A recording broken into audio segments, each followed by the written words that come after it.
And we're back with more Code Lyoko. Let's get going. So last episode...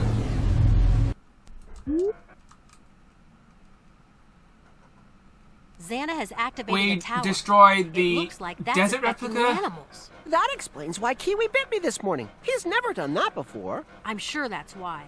The tower is in a new replica. Let's go. A new replica? Yeah. I improved the super scan. Now we can pick up what's going on the other side of the digital sea. Okay, let's go. We need to put this tower out of commission right now. No. What's wrong, Jeremy? There are monsters attacking the desert. I'd really like to know why they're attacking that tower. I should have guessed. They're trying to get the data. Is Xana trying to rebuild the replica that he lost? Must be. What do? We split up. No time to lose. Right.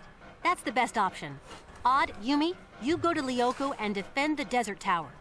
Ulrich and Aelita disable the tower on the new replica. Go on. I'll launch the virtualization program.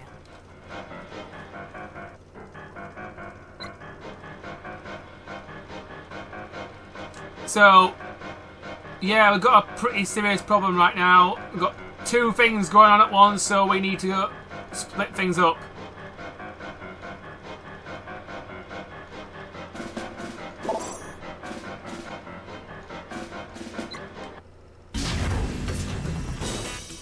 Scanner on. To the scanners. Yep. Scanner Yumi. Virtualization.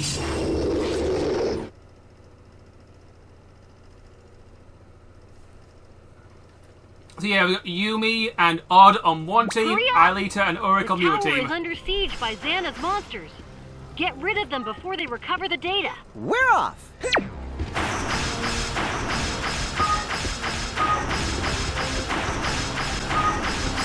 We're going! So yeah, I'll continue my topic from last episode about Code Lyoko Season 5, the live action show, and what the plot was trying to accomplish before it got cancelled. One plot which I thought was interesting about the show before it got cancelled was all the stuff about Aelita's mother and that, and getting Aelita and her daughter, them both to reunite, and now to have the I think it was Tyrone, that's the guy's name. Getting them to meet and be a mother and daughter family again. That was pretty interesting. Because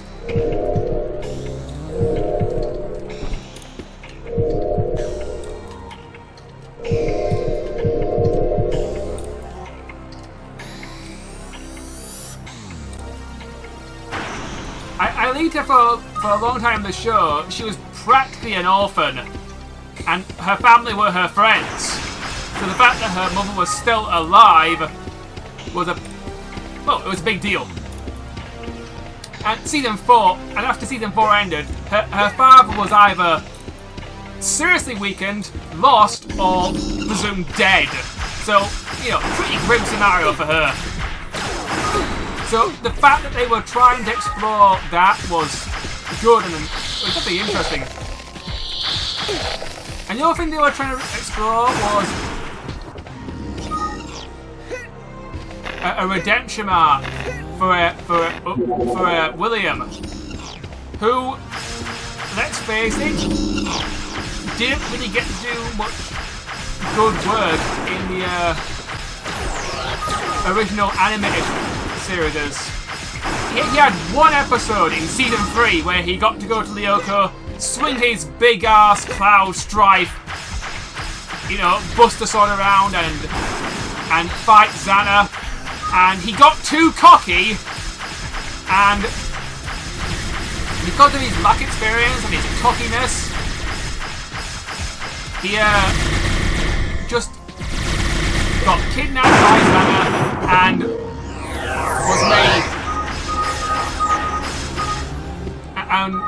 and was an ally of Xana for the rest of the show. So it was really nice to see him, you know, redeem himself and the group, you know, try and accept him helping them.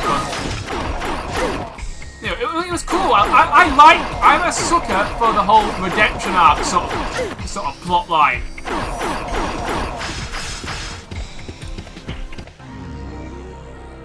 See ya. I love doing that to the tanks. So you can just trick them into killing themselves. That's just fun. Yeah, exploiting AI. That's always a fun strategy.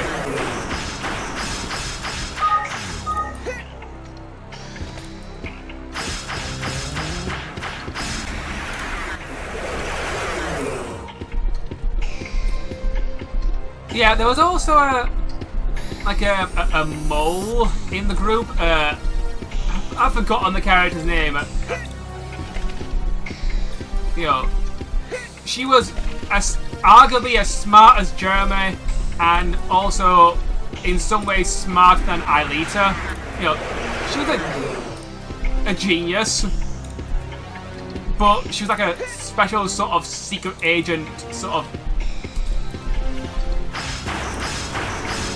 girl who was working with Tyrell to get information on the group about how they were combating Xana and stuff. And she betrayed the group multiple times and she was caught. But they always seemed to let her go, and you know, they were, yes, she was helpful, and they were sort of more lenient than they were with William, because William, they wiped his brain a good few times before we actually let him help. And yeah, I can't remember the female's name, but ultimately I didn't really like her very much.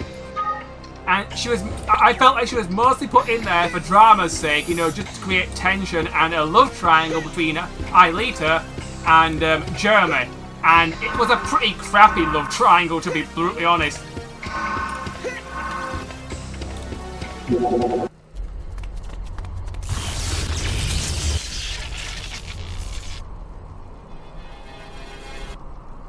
Oops. Oh, hi. William!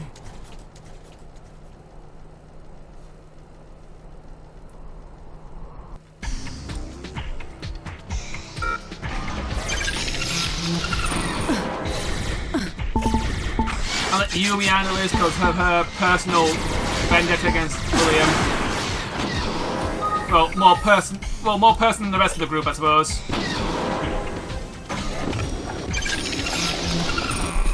Wait, can't... Oh, okay. Yumi can't really attack the meta tanks very well. Fine, Odd, take out the meta tank. Problem solved.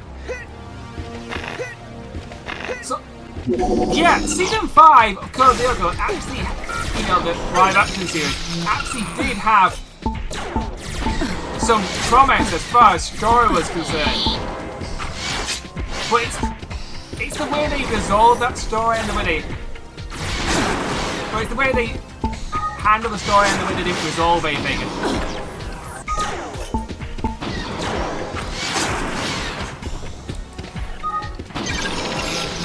The whole series starts off with Aelita noticing something wrong. There's something wrong at the school, so they go say, "Do you think it's Xana related?" They all say, "No, that's impossible. We turned off the computer. The Chimera Code destroyed all the replicas. He's gone." But Aelita's like, "No, let's just go check," and that's fine. You know, that's better to be safe than sorry.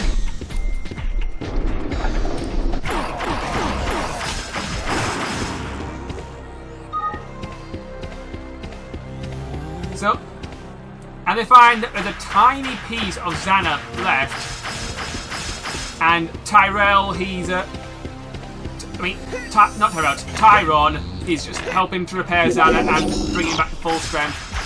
And also, Xana's trying to steal codes from the gang whilst they're in the digital world, and these codes can also be used to help Tyrone somehow and whatever evil goal he's trying to accomplish. Well, to team it with Xana. Personally,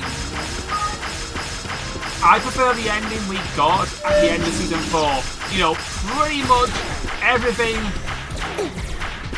was wrapped up in a nice little bow, and there were very few loose ends. Yes, Alita still didn't have.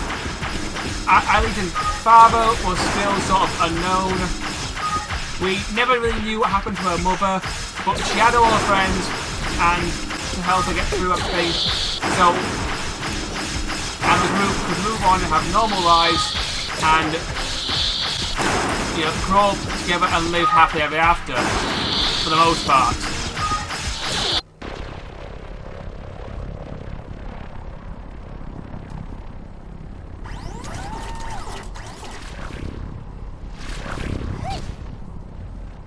Hey, what's up? Don't you want to play with Uncle Odd?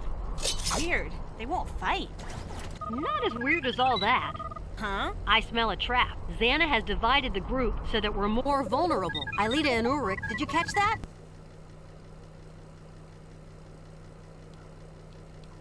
Get ready for action. Here comes the welcome party. Release. Watch out! Xana has set us a trap. Odd and Yumi can't join you. The two of you will have to handle it yourselves.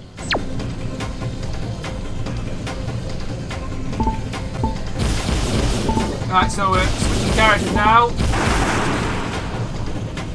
which is fine.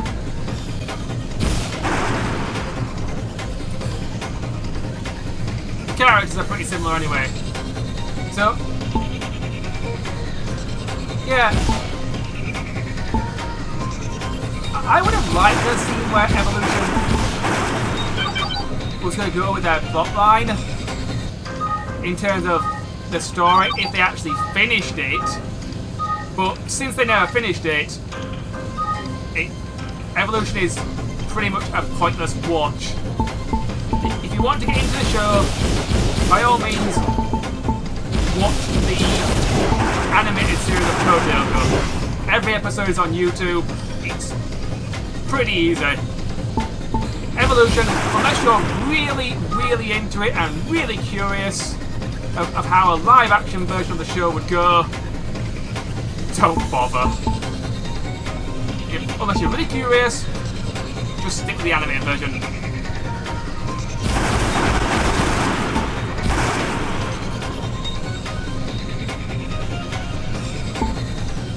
Anyway, more topics. What have I been playing lately? Well, I finished Hitman 4. And I suppose I'll talk about my overall thoughts on the game. Overall, I liked the game. It was good. A replica soon. Yeah, I'll give it a solid, like, your priority will be to find 7, maybe 8 out of 10. Roger.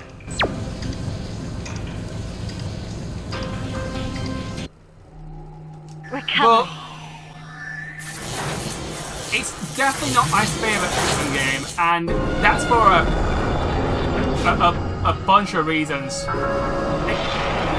I really enjoyed Hitman 3 and Hitman 1. You know, they're my two favourite Hitman games.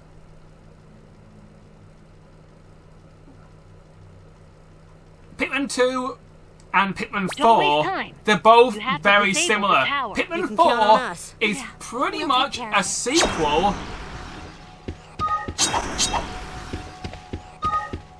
Oh, looks like we're in the forest sector. That's a nice change of background.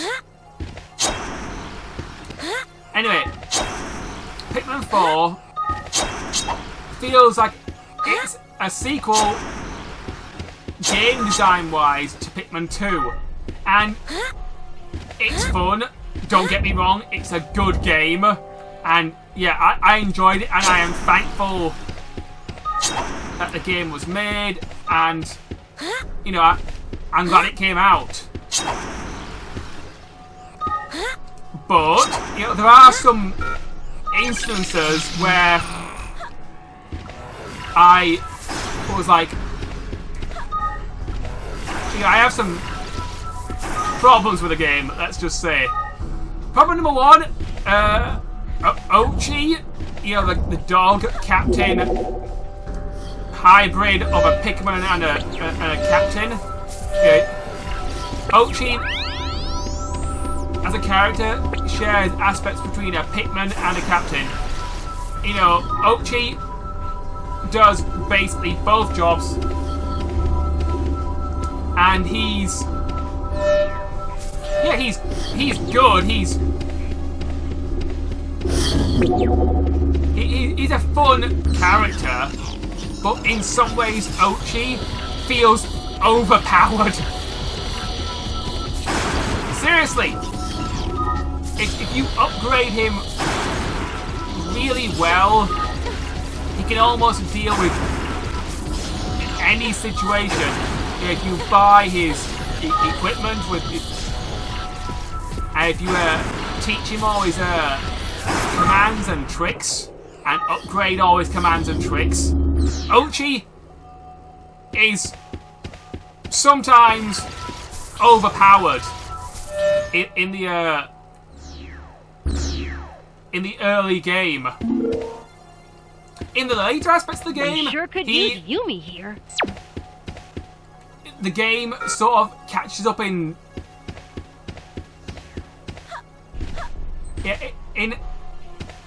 later areas of the game.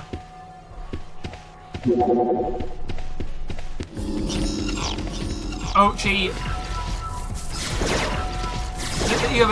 the different level of the game eventually catches up, and Ochi is not as broken. But Ochi, as a character, he does feel somewhat broken. Depending on how good you are with him, and what point of the game you're at, and how much effort you put into upgrading him as well. So, yeah, he can be pretty broken. Another aspect that I felt that was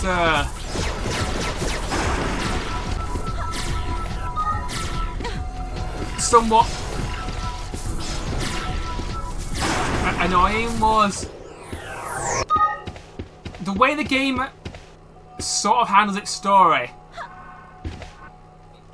Your first primary objective is to, you know, collect enough sparklium so you can explore the planet. That's, you know, and all you do is you get a bunch of treasures and you can expand your area of searching. That's fine. That works.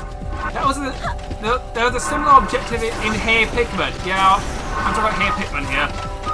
A game that a lot of people don't even enjoy or don't even count, but I'm bringing it up here because story comparisons here.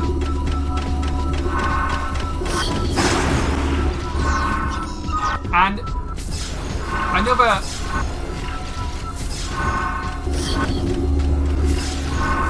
plot line, whilst you're collecting all this sparklium, is is looking for Captain Olimar. Captain Olimar you don't find until the end of the 4th area of the game. So it's one of those objectives that you know that in hindsight you can't really finish until the game lets you finish it. You're never gonna be. You can't really.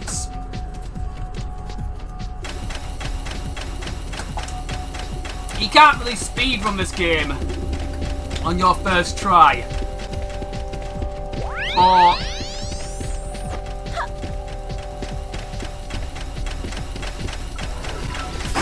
and Pikmin games, you know, they're all about time management and getting things done as fast as possible and efficiently as possible. That's gameplay-wise. That's always been the the hook of the series.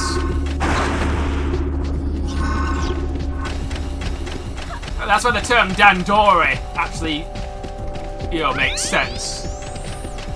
Because I'm speaking Japanese. I know very few words, but Dandori is a term I know. With this data pack, I can reprogram your petrification powers. Cool. I can freeze my enemies again.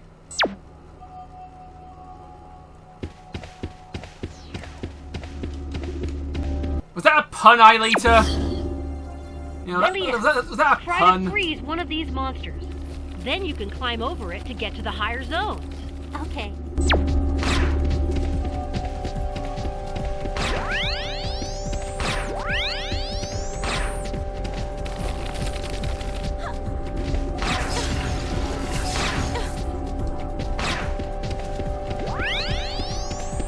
Right, let's get this done right.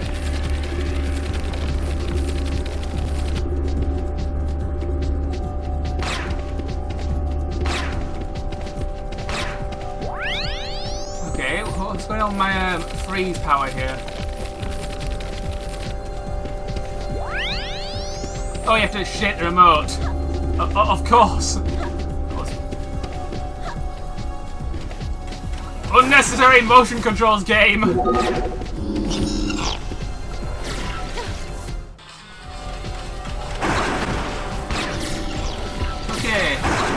and we're back. Let's continue. Sorry, I just had a quick phone call.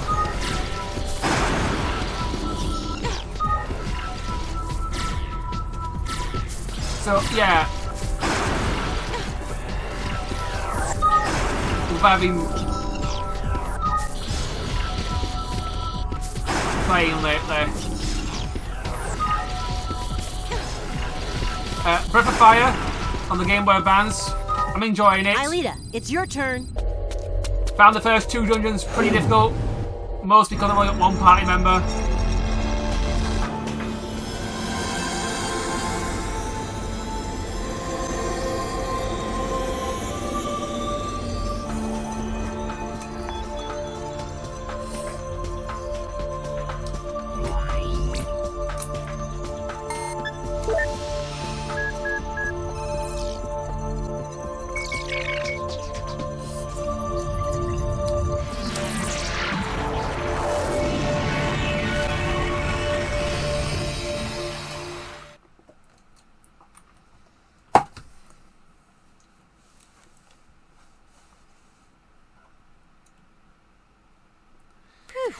You foiled That Xana's takes attack care of just the in time. Xana attack. Okay, I'll start a return to the past. Return to the past!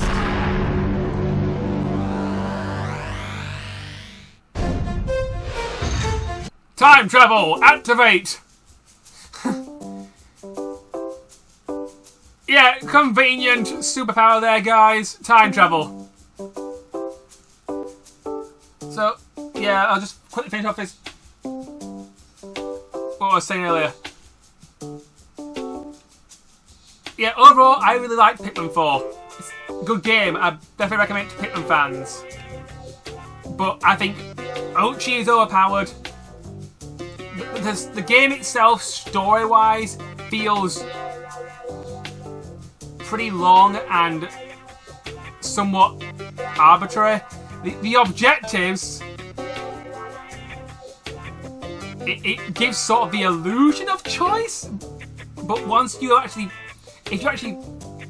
play the game, you work out that you have to pretty much do things in order, and there isn't really a way to speed up beating the game.